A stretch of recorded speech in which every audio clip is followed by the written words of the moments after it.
Kung ang hanap nyo ay tapak sa bracket na legit seller online, dito ka na sa murang aluminum tapaks na matatagpuan sa Facebook. Good evening, Kadayos. Yan, ngayon nandito ako somewhere in Laguna. So I decided na mag-check-in muna para syempre makapagpahinga ako, makatulog at makakain ngayong gabi.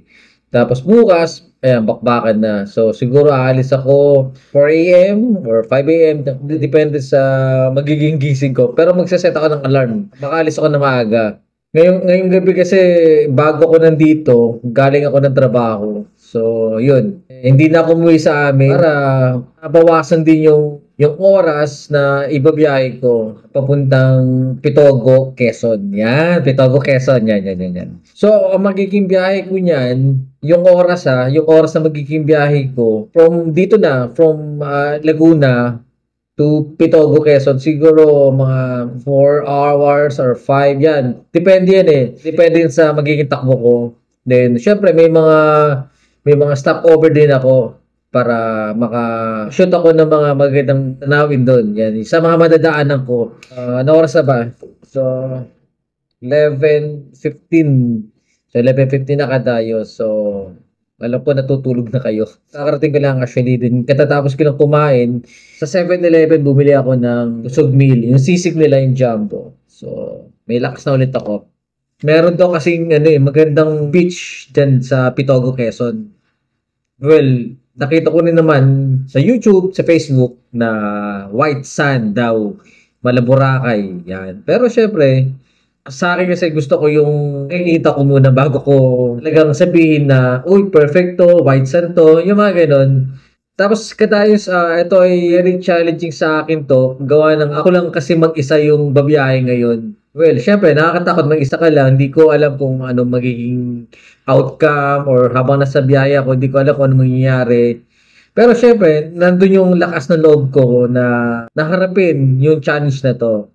Kasi minsan nga na naman talaga to sa isang taon na makagala akong ng ganito kasi nga, syempre, busy rin sa trabaho para makahinga-hinga ako ng maluwag. And yung pag-iisip ko is ma-refresh naman, makakita ng mga gandang tanawin.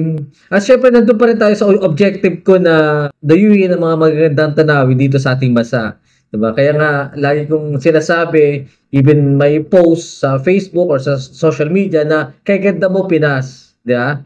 Yan yung parang pinaka-slogan ko, Kadayos. I am very proud talaga na maging Pilipino. Then I am very proud na meron tayong ganitong magagandang tanawin. No? So, para sa akin, hindi muna natin kailangan dumayo sa ibang bansa. So, nandito na sa bansa natin, sa Pilipinas, yung mga magaganda, di ba? Actually, busog na tayo dito sa mga magagandang tanawin.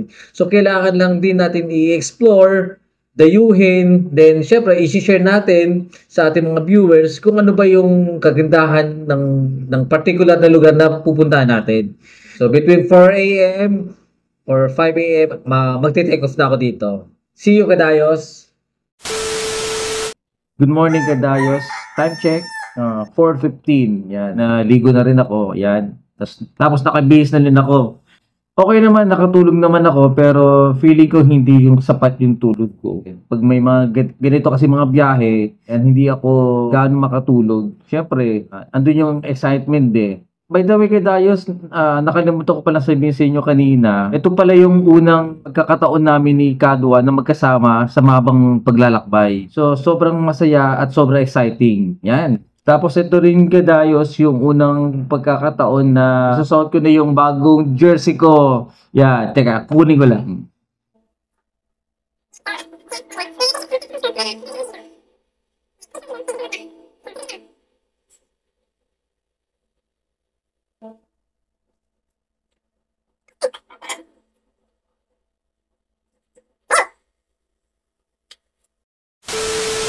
So, ayun nga, Kadayos, i-search ko lang yung Pitogo, Quezon sa Google Map.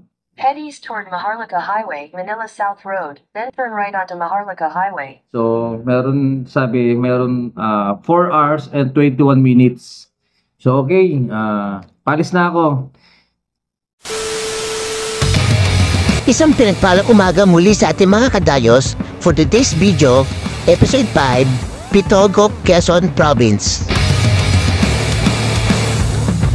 Kasalukuyan, binaybay ko na ang Maharlika Highway, partikular sa Cabuyao, Laguna.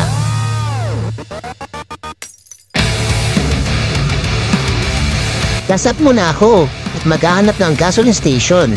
Ito na nga, at nakakita na ako.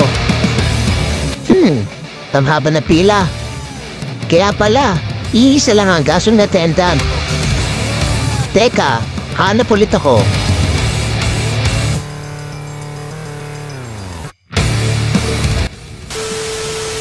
Nakakita na nga ako, pero tila sadyang mahaba rin ang pila. Marahil, dahil sa Holy Week ngayon, marami at sabay-sabay na nagsisuwian sa kanilang mga probinsya para makapagbakasyon. Tiyampa ka talaga. Pero wala akong magagawa kundi pumila at magantay. Nakapaggas na nga ako. Nag-CR muna ako para magwiwi at ayusin ang camera ko. Hi! Sarap sa paramdam. Okay, tuloy ang biyahe. Let's go!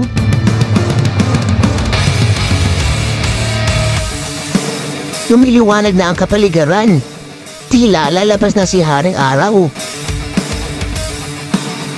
Gaya itinerary ko pala from Cabuyao, going to Calamba. Dadaanan ko ang Los Baños, kakanang pabae, going to Kalawan. Papuntang San Pablo, Laguna. Dadaanan ko ang Chaong, Quezon, going to Candelaria, Sariaya, Lucena, Pagbilao. Diretso na Pati Burgos Highway, going to Agdangan. Madadaanan ko rin ng Unisan. Sa kabaan ng highway na yan, ay nasa Pitogo, Quezon na ako. Uy! Nasa Los Baños, Laguna na ako. Yahoo! Ito na nga kadayos. Tatatanong ko na ang kabundukan. Napakaganda at ang sarap sa paningin. Location, Kalawan, Laguna. Sa kasalukuyan po ay nasa San Pablo, Laguna na ako. Alam niyo ba kadayos, ang San Pablo, Laguna ay kilala rin sa bilihan ng ube halayan. At sa lugar na ito ay napakaganda ang daan nila. Dami rin kurbada at paahon sa kabundukan. Solid!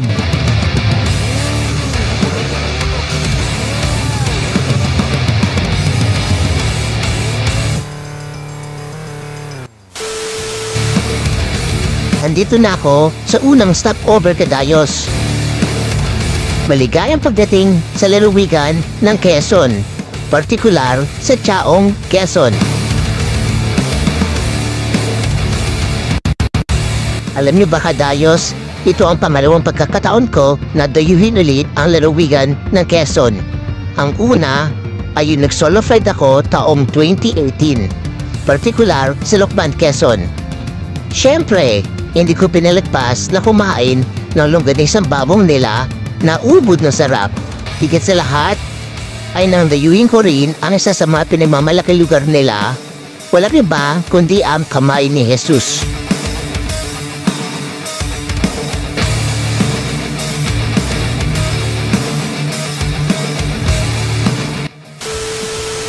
Pamalawang stopover, Candelaria, Quezon. Sa mga oras na to, ay nakaramdam na ako ng pagkagutom. Kaya, nagpasya na ako na kumain muna ng almusal. Dito, tinignan ko lahat ng mga luto nila. Mukhang masarap, mainit-init, at bago luto pa. Ang napili ko ay adobong baboy. Pumasok na nga ako sa loob para makahanap ng pwesto. Binigyan din ako ng mainit na sabaw para solid ang kain ko. Kain tayo kadayos.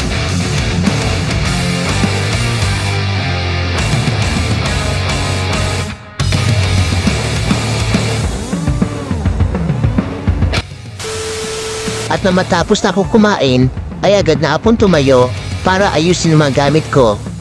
Sa mga sandaling ito, ay nagkaroon muli ako ng lakas. Ready na ulit sa bakbakan.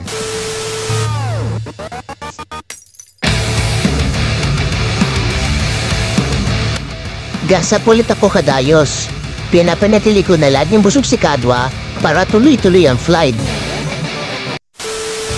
Location check, going to Lucena. Yahoo!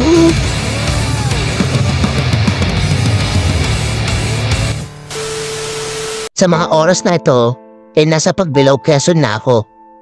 Maaga pa lang, at hindi pa katanghalian. Pero, matindi na ang sikat ni haring araw. Unti-unti na ako naiinip. Unti-unti na ako pinagpapawisan. Nakakaramdam na rin ako ng pagkauhaw. Hindi ko inaasahan na maiipit ako sa matitinding traffic tulad na ito. Para bang nasa Metro Manila lang ako. Guys, may nakausap na po lokal. Dito, sinabi at ilarawan niya na ganito palagi sa Pagbilao sa tuwing sasapit ng mahal araw. Agad ko na rin naunawaan ang sitwasyon. Wala akong magawa, kundi habaan ang pasensya ko. Stop over. Napaka-traffic sa Pagbilao. Grabe. Sobrang traffic sa Pagbilao. May isang oras din ako na traffic dun ha. Ano kaya ang mangyayari sa kabila ng matinding traffic na naranasan ko? Isusuko ko na lang ba at babalik na lang ako? O ipapatuloy at harapin ang challenge na to?